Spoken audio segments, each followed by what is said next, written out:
So this is a different type of podcast today. I actually want to get into a little bit more of American rights and the concept of rights. Okay, now I'm just a guy. I'm an American, born and raised in these United States, right? I'm a Christian, and I'm a Christian first above all things, right? But I live in this nation of whose laws are based on a constitution, a constitutional basis, a template of governing ourselves.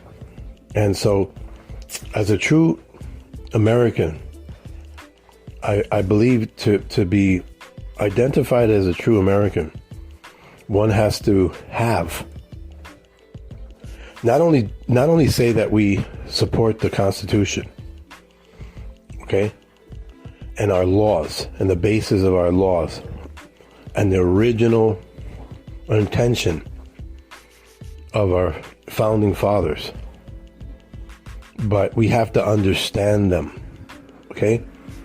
I will add something that most people will not add. I will say that you can't be a true American if you do not understand, okay, those Bill of Rights and that United States Constitution. If you do not understand that, and the less understanding you have of the true understanding of the history and the Constitution and the Bill of Rights, the less understanding you have, the less American you are. Okay? It's like a continuum line. If you do not fully understand our history, how we got those our laws and what our laws mean, what kind of government we are, then you are less, okay? Not in position, but in ignorance, in intelligence, in understanding.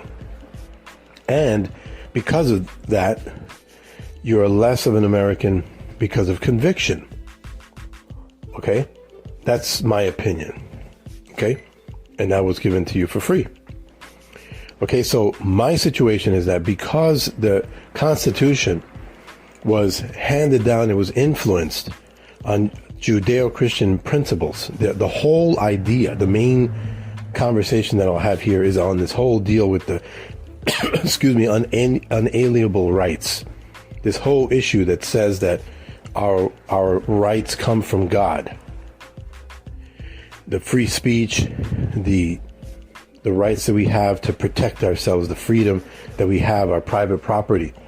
All those things, it's said and it's understood in the Constitution as stating that we have a God-given right to these things, right?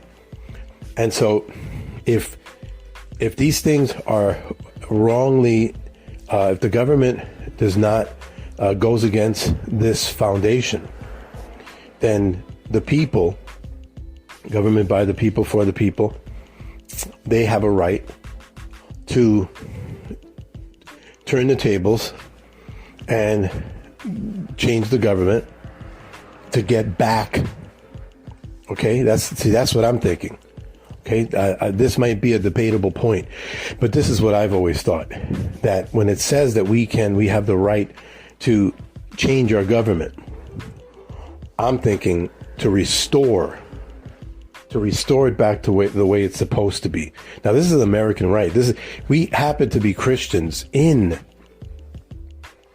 a Christian influenced, okay? And our freedoms are only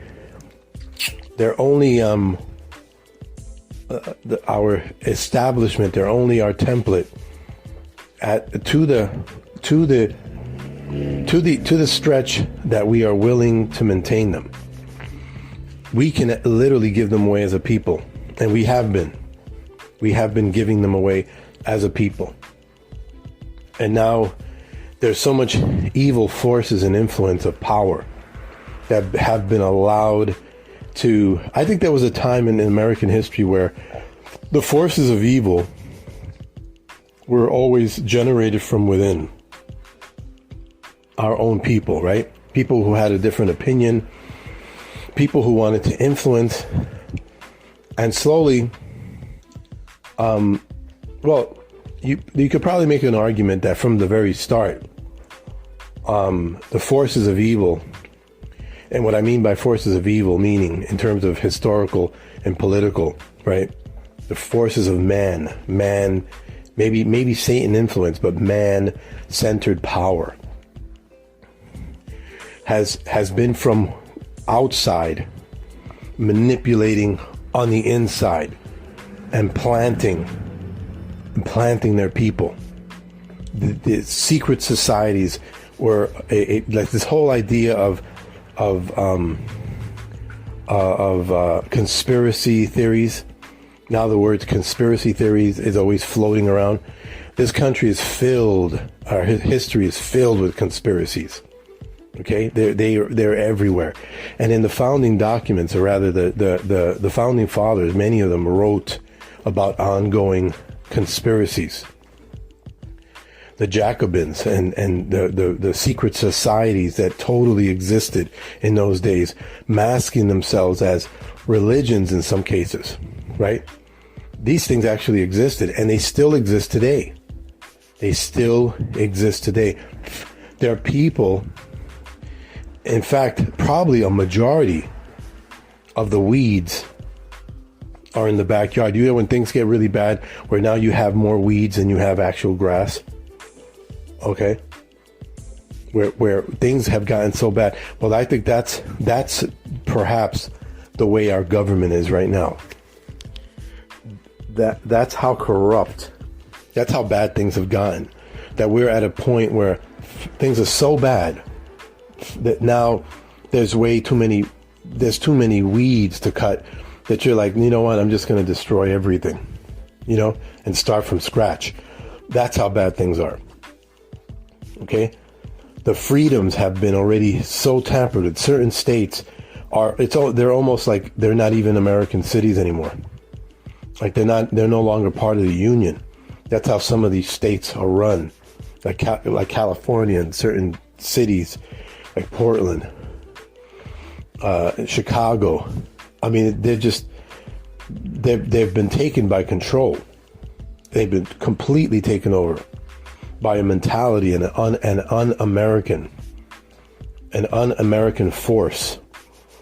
Things that if you was to read history, you'd see these things, this mentality, this heart, this passion, this relentless pursuit existed even then.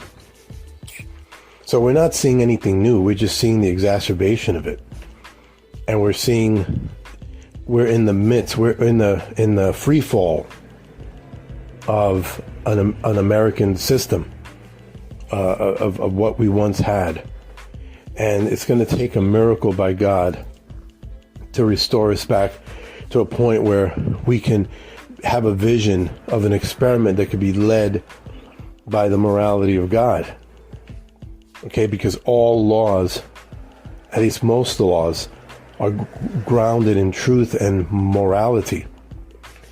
And if we don't have that, it's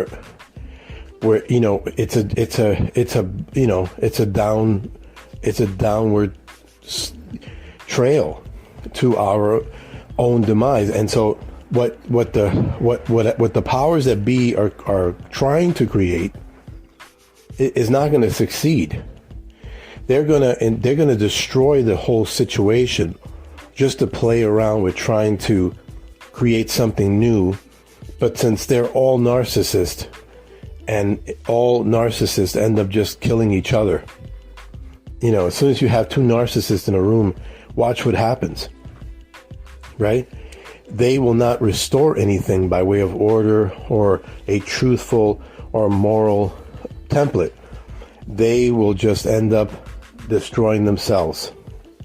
Anyway, this was my 10-minute rant today on True News 365. Check out TrueNews365.com. And until next time, God bless.